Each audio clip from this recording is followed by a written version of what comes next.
Continua, então, ainda nesse assunto sobre a situação do ministro da Educação, Abraham Weintraub, no governo. Agora com informações da nossa reportagem. A Carol Rosito tem outros detalhes para a gente sobre toda essa história. Oi, Carol, boa noite. O que você nos traz? Oi, Mona. Boa noite para você, boa noite a todos. Pois é, enquanto o Palácio do Planalto não define o futuro de Abraham Weintraub, hoje o ministro da Educação cumpriu a agenda no Ministério da Educação, recebeu deputados apoiadores do presidente Jair Bolsonaro, como a deputada Caroline de Tone, do PSL de Santa Catarina, e também o deputado Daniel Freitas, do PSL do Rio de Janeiro. Hoje, em entrevista ao nosso analista de política, Igor Gadelha, o ministro chegou a admitir que a situação dele no governo é incerta. Disse que está no cargo, mas que é difícil prever o futuro.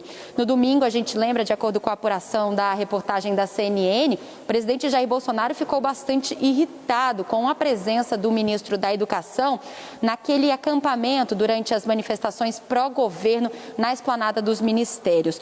Ontem, o presidente se reuniu com o ministro da Educação, Abraham Weintraub, aqui no Palácio do Planalto, aquela agenda que já estava marcada na agenda oficial do presidente desde a semana passada. Provavelmente o assunto da reunião rendeu essa participação, essa presença do ministro nas manifestações de domingo. Olha, sobre a situação do habeas corpus que é analisado lá no Supremo Tribunal Federal, hoje o ministro Alexandre de Moraes se declarou impedido de julgar esse HC que pede a retirada de Abraham Weintraub do inquérito das fake news. A gente lembra que o ministro Alexandre de Moraes é o relator deste inquérito que apura ali a propagação de notícias falsas e também ameaças a ministro do Supremo Tribunal Federal.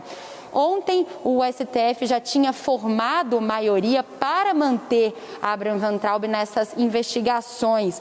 Agora há pouco, o ministro Marco Aurélio, do Supremo Tribunal Federal, votou para que o plenário analise se Weintraub precisa ou não, pode ou não ser excluído de fato deste inquérito. O ministro pediu para analisar o mérito do HC, ao contrário do que tinha sido apresentado pelo ministro relator deste caso, que é o ministro Edson Fachin, que não analisou o conteúdo da ação, porque no entendimento dele, do ministro Edson Fachin, esse HC não é o tipo de ação adequada para se questionar a atuação de um ministro, no caso Alexandre de Moraes, relator do inquérito das fake news. A gente lembra que o ministro da Educação, ele virou alvo aí dessas investigações depois das declarações dele durante aquela reunião ministerial do dia 22 de abril, que aconteceu aqui no Palácio do Planalto, onde o ministro defendeu a prisão de ministros do Supremo Tribunal Federal, chamando os magistrados